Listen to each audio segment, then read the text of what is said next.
Осы көріп тұрған жайыңызға 249 миллион сом айтаман, келісіп қайтып беремен деп атырпты. Нөкіс қаласынан көріп тұрғаныңыздай осы жерлерге навес істетіп атырған екен. Осы жерден кіріп келеміз жайымызға.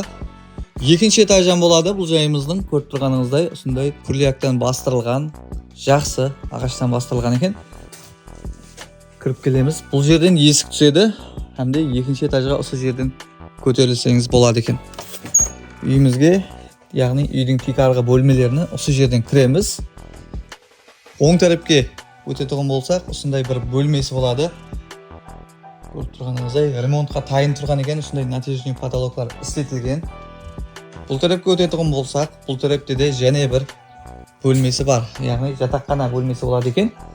Көріп тұрғаныңыздай, бұл жерге де сондай ремонтқа тайын тұрған екен. Бұл тарапқа өтетұғын болсақ, асхана бөлмесі жайласқан. Асхана бөлмесі осындай көріністе. Қыстың уақытында жылы болады дейді. Пластик айналар бар жайымызда.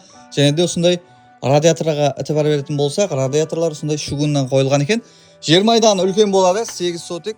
Қоңысылар осындай толысқан. Мәнзілге келетұғын болсақ, Қожан ауылда жайласқан 8-ші көшеден болады. Осы көріп тұрған 40-ші жайыңыз.